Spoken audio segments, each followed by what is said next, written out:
Hello and welcome to the Football Parliament podcast, your one stop destination for all your football debates, opinions, and discussions.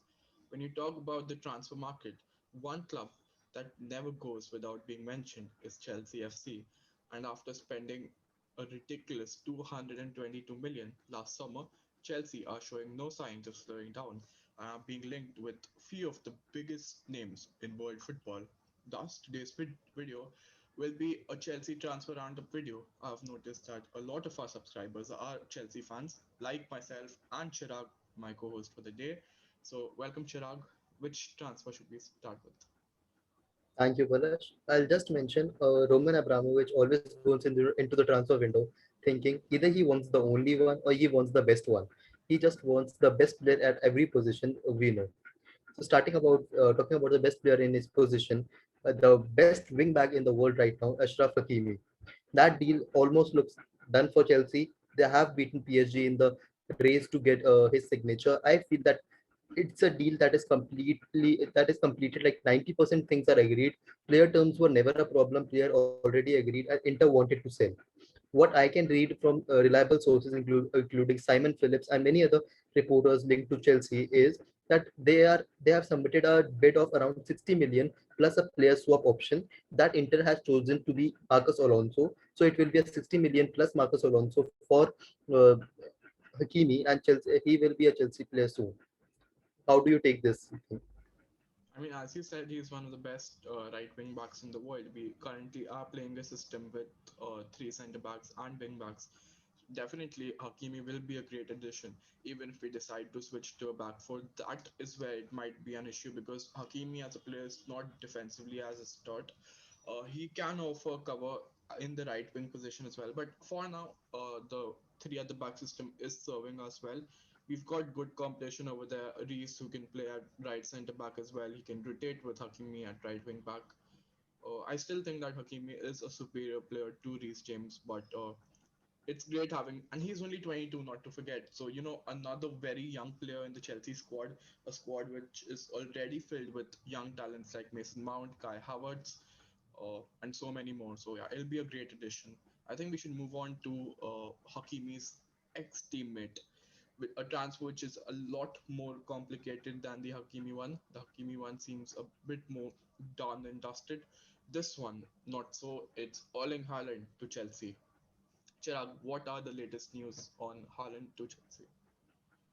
First of all, in the latest interview, it was taken by some leading newspaper. I do not remember that, and they have reported Erling Haaland's dream of winning the Champions League.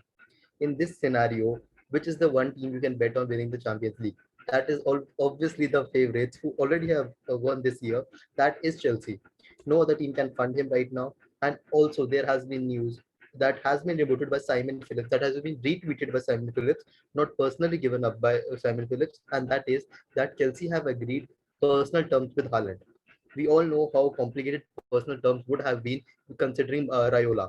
We were once hearing that he wants his player to get a million weekly salary. That was never going to be accepted by any club, but I am sure around 400 k a week or around 350k a week would have been agreed with Haaland, and it is just about Borussia Dortmund. Fabrizio Romano says that it is a deal that will be done just when you submit a 170 million offer. It's all about Chelsea and Dortmund now. If Chelsea submits the correct bid, they will get the offer. And according to me, the last I heard about club negotiations was Chelsea got a bid rejected where they submitted a 70 million plus Tammy Abraham deal. Obviously, that was never going to be accepted because this is not at near the value, but this is how negotiations go. You start with the This lowest is bid like that possible. Arsenal deal where they just add Matteo Guendouzi to a player to us. Yeah, but 70 million and Tammy Abraham was never gonna work. But honestly, I do feel that from Dortmund's perspective and Tammy's perspective, a move to Dortmund for Tammy could be a really good one. See, he's not starting at Chelsea. He's not even our second choice striker. Probably not even the third choice striker. If you see, many Premier League players have gone over to the Bundesliga and have scored a lot number of goals. Rather, many players from all over Europe have regained their form in the Bundesliga. You could see Andre Silva, who was not doing as well in AC Milan. You could very recently see Luka Jovic, who was not doing well at Real Madrid. Even Michy Batshuayi, which had a small stint at Borussia Dortmund, did extremely well. So I really hope that Tammy finds this move. As for Haaland, 170 million. Do you think it's worth the fee? Definitely, it is worth the fee because if you talk about talents in this world right now, I right now I rate only four players who are going to be the world class levels. That is Mason Mount, Phil Foden, uh, Kylian Mbappe, and Haaland. We know one of them is already with us, and the second is on the verge of getting us. We were never in the race for Mbappe, but we are definitely in the race for Haaland, and we are leading the race. And what I have heard is Yeah. Roman Abramovich is personally going for this deal, and when Roman Abramovich wants something, he gets it. So it is not a story to be told, but it is just about the FFP rules. I Yeah. think that Chelsea will consider, but if they want him, they will get him. Yeah, I mean, next season Haaland does have a release clause of a lot less amount of money, so Dortmund will be 70 tempted. million. Yeah, Dortmund will be tempted to take the extra 100 million or so, and Chelsea can't really risk it because next season you never know what's happening. A club like Chelsea, it's so unpredictable. Like this time last year, do you really think that Thomas Tuchel would have been at Chelsea? No, definitely not. So our chances of getting Haaland next year, where he'll actually have a choice of clubs, which includes super giants like potentially Bayern Munich, Real Madrid for sure. I don't think that Chelsea will be in a good position to get Haaland in the next summer. So this summer is probably our best chance to get the Norwegian striker. And Moving on talking to about a striker yeah, position, we also have news that Romelu Lukaku is ain't completely off right now. He has said that he is very much willing to stay at Inter, but according to many reports in Italy itself, they are saying that Romelu Lukaku staying is not 100% confirmed. And one destination that suits Romelu Lukaku right now is Chelsea. If Chelsea do not get Erling Haaland, they are going for Lukaku. And according to me, if Inter get an offer around 80 million to 90 million, they are never rejecting that offer for Lukaku because they want money. They're a club in debt, and they will get an option or a replacement very easily for him. So I think they will Chelsea can go for Lukaku if Erling Haaland deal goes off. definitely staying in this area. We're talking about arrivals. One very heartbreaking departure that has been confirmed yesterday is of the very, very talented young centre back Fikayo Tomori, who made his permanent move to AC Milan. The next De Bruyne, the next Mo Salah.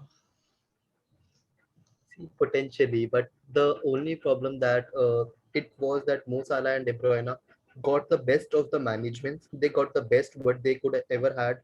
De Bruyne got Pep Guardiola. De Bruyne would never have been De Bruyne if it was not Pep Guardiola. We all know that. I hope Fikayo Tomori reaches that level and he also realizes and comes back to Chelsea one day, as many of stars we are linked to right now.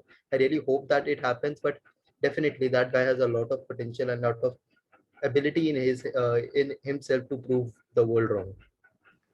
Now, if you look at the Chelsea loan army, it's one of the best in the world. I would say the best in the world, definitely up there when it comes to the numbers. I don't think any club in the world in Europe have as many loanees as Chelsea do.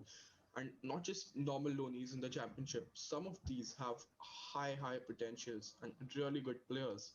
But will they find their places in the squads? I think it's been reported that Thomas Tuchel has given them this preseason time to prove themselves. Some of the best names are Conor Gallagher, there's Mark Guehi, there's Ross Barkley, Ruben Loftus-Cheek, Armando Broja is one player that we must not forget. Any more players that you have in your mind? Malang Sa. Malang Sarr. So, which of these players do you see a place in the first team next season? See, first of all, if we are going with the same formation as well, so we need at least five central midfielders in this option. So there is a problem where Ruben Loftus-Cheek, Ross Barkley, Conor Gallagher all will be fighting for a single spot, and also Chelsea are not ruling out any possibility of going for a new central midfielder. I feel Billy Gilmour might go on loan this year because he is not ready to play for Chelsea alongside an N'Golo Kante, because I feel so he will go on loan. However, I feel that he is ready for Premier League. But I feel Conor Gallagher, who has proven himself for West Brom in a team that was playing in a similar style of football, I feel that he could be the one who could come in for Chelsea, or either it could be Ruben Loftus-Cheek. Thomas Tuchel rates him as the next Michael Ballack. And obviously, when you have so much high aspirations from a player, he will give him time in training. But a major problem with Ruben Loftus-Cheek is Maurizio Sarri wants him at Lazio back. I do not know if he is ready to go or not, but what I have heard from very reliable Chelsea sources, it is that Loftus-Cheek will be first tested in the Chelsea training ground in the pre-season, and then only he will be allowed to move to Lazio. So that will be a very interesting thing to see. But one thing I definitely know is Ross Barkley does not fit in the system, and I feel that he is the one to be sold. Either it's to Aston Villa back or any other Premier League club. Yeah, one defender that I really want to see at Chelsea next season is undoubtedly Mark Guehi. We play a three at the back formation, so if you see three starting centre backs, you definitely need to have at least three cover centre backs. I don't know. Probably, I just don't see Kurt Zuma being as involved as some of the other players. Probably, potentially. So you can't I rule out. know the Kurt Zuma is not at all asset on the pitch right now in this system. Yeah, But in the what system. definitely is positive for Kurt Zuma is he trains very well. Yeah, He is a lively figure in the dressing room, and he is a player who can do anything for the club. So and such kind of yeah, players are definitely needed in the club, even definitely. if they are not playing. Even if we do plan to shift to a back four, I think Kurt Zuma is one of the better uh, centre back pairings, dual centre back pairing defenders. But if you see the other defenders, Thiago Silva, you know he's not going to be there forever. Probably a season or two. Same goes for Aspilicueta. I think he's a bit past it. So there is Antonio Rudiger, there is Andres Christensen, no denying there is Reece James who can potentially play at right centre back. But I do feel that there is one spot at least for a centre back, and Chelsea reportedly are going for the big names like Rafael Varane. I heard a report of Jules Kundel. I don't really see this happening. It's probably fake No one reports or is something. coming to Chelsea unless Yeah, it is Sergio Ramos because Tuchel can get him just based on his experience. I feel yeah, so because alongside Thiago Silva, we know how much impact Thiago Silva made to this defense line. Even if he was not yeah, on the pitch, that experience was shown in the back line from the training ground. So I feel Sergio Ramos could definitely. add something. If a free deal is not coming, a free transfer is not coming, definitely you'll see Mark Gurley performing to his best. Yeah, That guy won back-to-back man of the matches in the semi-finals of the championship playoffs. yeah, That is one of the most difficult matches in this world because that earns you a spot in the Premier League, but a yeah, potential spot in the Premier League, I would say. So definitely, Mark, he is a one to look out for, and obviously, you cannot rule out the possibility of Mbuyamba. That youngster in the was injured since he came from La Masia, but I have seen the Chelsea games, under 19 games, and he has performed at his best.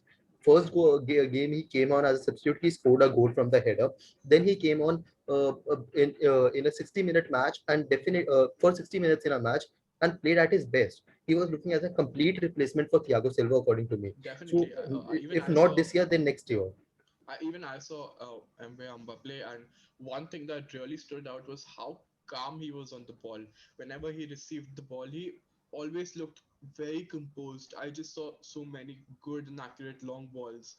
And if you look at his activity on Instagram and other socials, he just seems like someone who's very determined to play for the club. Someone that would definitely give his 100% for the club on and off the pitch. I've always seen him in a Chelsea shirt, and something like that really, really pleases a fan. Talking about the young, I'll also add. yeah, No, I'll just like to talk about one player. If you're talking about outgoings, one player linked to Chelsea that is expected to leave this year is Hakim Ziyech.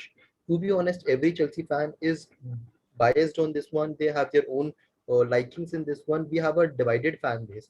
For me personally, I would not let Hakimi go, but oh sorry, Hakim Ziyech go. How do you see this situation? Do you want him to leave?